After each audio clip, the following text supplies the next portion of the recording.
Hello and welcome to another indie game review. First off, I would like to apologize for not putting up any new game reviews in the past weeks. I'd like to say that I was busy or some other excuse like that, but in all honesty, there were just no new notable games that I would have liked to review, at least not for a budget price that I could afford, looking at you, Tomb Raider. But thankfully, Lunar Ray Games, being a figurative ray of light, saved me from boredom with their new game, Timespinner.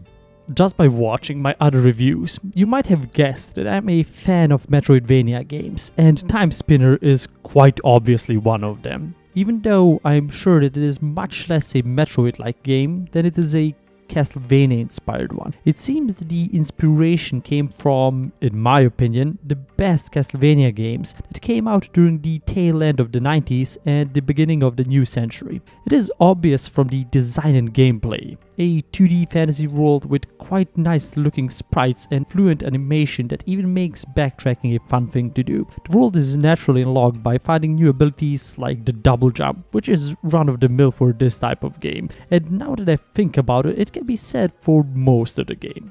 One of the things that differentiates this game from others is its weapon system. Even though it had a rushed explanation in the story, the orbs that the main character controls as weapons are quite original, at least as far as I know. There are many orbs to be unlocked, which act as the main weapons and are actually quite fun to use and can be upgraded to increase their power. They can be sword orbs that turn into, well, obviously cornetos with which you hit enemies, ice orbs, flame orbs, and many others. At the start it was quite fun to experiment with them, but after I found my favorite one, I just kept using it, and all the new ones I got were weaker, since I spent a lot of upgrade material on the orbs I acquired earlier in the game. And to start using the new orbs, I'd have to run around the map farming for much longer than I was willing to. So I stuck to the ones I was accustomed to, which is a bit disappointing since some orbs that I got later on in the game looked actually better than the ones I was using. But in the New Game Plus mode, I actually got the chance to try all of them out.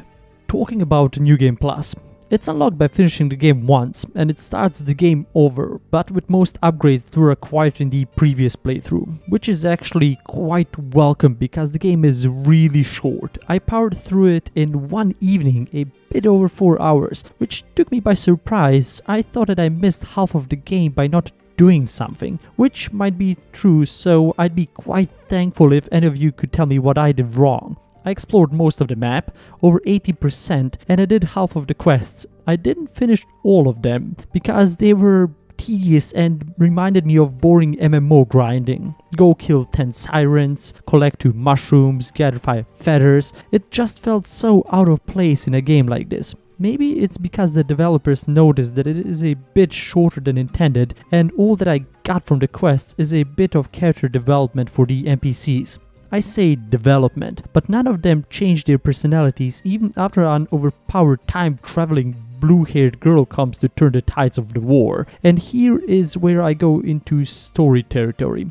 I don't want to spoil much, but the main gimmick of the game is time manipulation, obviously, and if you have any experience with popular fiction that has a story centered around time travel, you must know that it is a huge can of worms to open. The main character flees from an oppressive regime into the future by few weeks, where she travels into the past and tries to fix things up by altering the timeline. And I was led to believe that the writers will make one of the usual plot twists, like the future never being able to change since it's all a constant and everything is already set in stone, or the multiverse theory, or the main character actually being her own father or brother or something like that. And to be honest, I want to congratulate the writers for subverting my expectations, even though they did it in quite a bad way. In the end, it turns out that the whole time traveling thing is just quite inconsequential, and the last plot twist doesn't have anything to do with it, and for anyone born after the 1970s will seem like quite a disappointment when it comes to plot twists.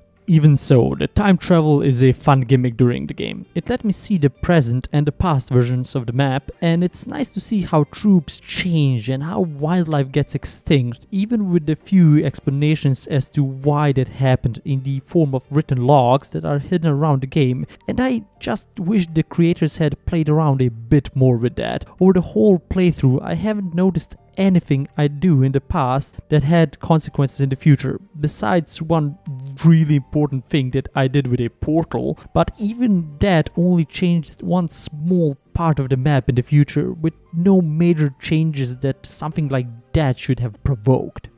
I don't know what went wrong with this game for me. I quite love the gameplay, and the story had a great start with all the fun characters and story logs that can be found around the world, but some of the boss fights seemed to not matter at all and quite rushed towards the end, the last revelation being the worst one of them all. But even though I don't like it that much, I do think that this game is still worth picking up on all of its merits. So, to wrap this all up, Timespinner is actually quite a fun game. It gave me a few hours of slashing up enemies, and it scratched that 90s nostalgia itch that I have. And even though the story has a bit of a disappointing ending, I'd still recommend it. Oh, and before I end this video, I'd like to thank you for watching it until the end and ask you to leave a like or subscribe to help others to find my reviews. And if you want me to review any other games, do leave a comment. And as always, goodbye and thanks for listening.